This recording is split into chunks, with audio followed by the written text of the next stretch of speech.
नमस्कार। जी जी डॉक्टर सतीश मिश्रा साहब, आपसे एक और चीज जरा समझना चाहते हैं हम सब लोग। देखिए, दो चीजें हैं। एक तो इस समय भाजपा का लोकसभा में कोई मुस्लिम सांसद नहीं, राज्यसभा में कोई मुस्लिम सांसद नहीं, मंत्रिमंडल में कोई मुस्लिम मंत्री नहीं।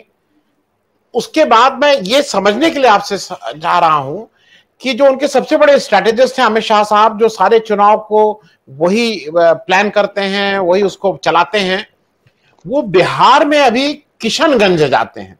किशनगंज जहां पे 70% आबादी मुसलमानों की है, वहां पे वो जाते हैं, फिर पूर्णिया जाते हैं। वो सीमांचल के दो जिलों में जाते हैं।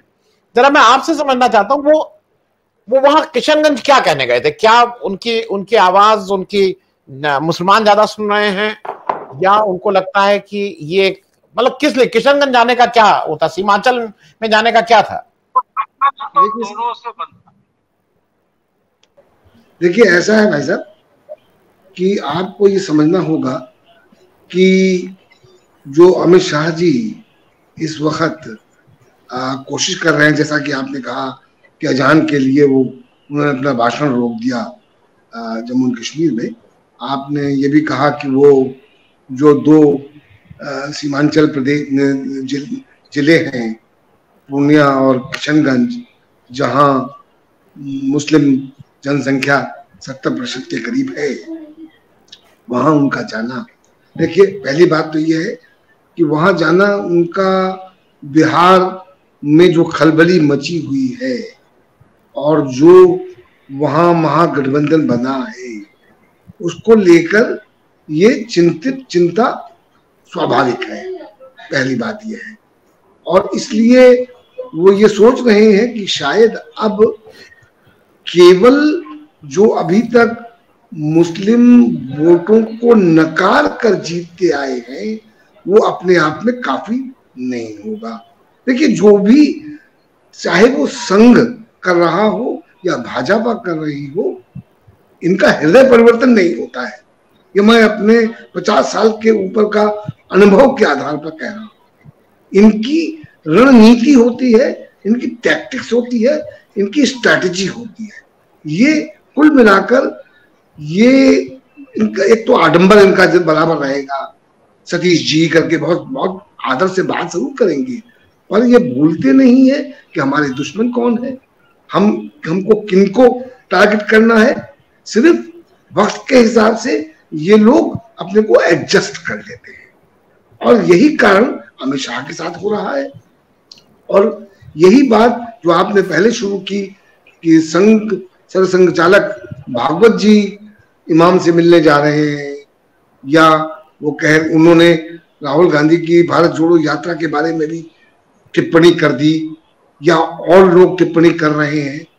ये बात देखिए, कुल मिलाकर अब संघ को एक बड़े स्तर पर जनता में जाकर चुनौती देने की कोशिश की जा रही है, जिसका कि असर आप देख रहे हैं कि ये जो पिछले दिनों से यात्रा जो कन्याकुमारी से शुरू हुई थी और जो उसके बाद केरल से होती हुई आज कर्नाटक में पहुंच गई है, जहां पर अधिकतर जो मीडिया लोग थे वो कह रहे थे जब कर्नाटक पहुंचेंगे तब पता चलेगा कि पब्लिक रिस्पॉन्स क्या होता है। कर्नाटक में भी अभी तक का रिस्पॉन्स, जो भी हम लोगों को वहाँ जो लोग नहीं जा पाए हैं, जो हमारे मित्र लोग हैं, जो कि हम जिनको जानते हैं, जिनको हम कह सकते हैं कि बेहतर लोग हैं, जो कि गोदी मीडिया में नहीं गए हैं, उनके आधार पर मैं ये कह सकता हूँ कि कम से कम पब्लिक रिस्पॉन्स बहुत पॉजिटिव है और बहुत अधिक है।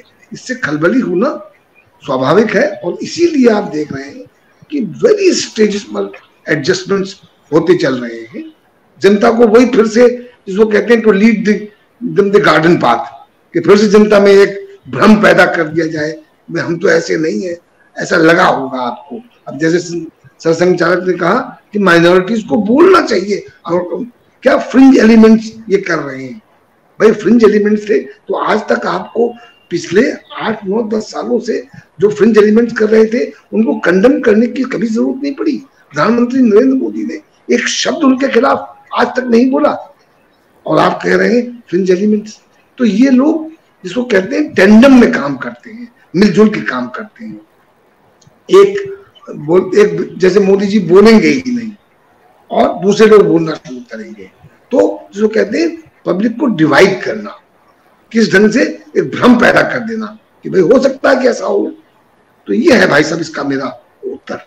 मैं आ रहा हूं फिर से आपका। डॉक्टर सतीश, आप कुछ कहना चाह रहे थे, आप कह लें फिर, क्योंकि अगर आपको जाना हो तो आपने एक बात उठाई बिल्किस बानो वाली। जी देखिए, बिल्किस बानो की बात उठाई जा रही है। जैसा कि एक उदाहरण देता हूं, कल दशहरे की यहाँ रैली थी मुंबई में, जहां की उद्धव ठाकरे ने बिल्किस बानो के मुद्दे को बहुत सशक्त ढंग से मंच से उठाया। आप देखें उद्धव ठाकरे किस आइडियोलॉजी के बैकग्राउंड है उनका, और उन्होंने आके उस बात को उठाया। उन्होंने ये भी कहा कि हमारा हिंदुत्व नेशनलिज्म है, न कि संकीर्ण सोच है। तो देखिए, बिल्किस बानो का मुद्दा तरह तरह के स्तर पे उठाया जा रहा है, और मुसीबत ये है कि आज का मीडिया जो है उस मुद्दे को रिपोर्ट नहीं कर रहा है। उसको लेकर लोगों में बहुत बेचैनी है, वो शाहबानों से कहीं बड़ा मुद्दा है।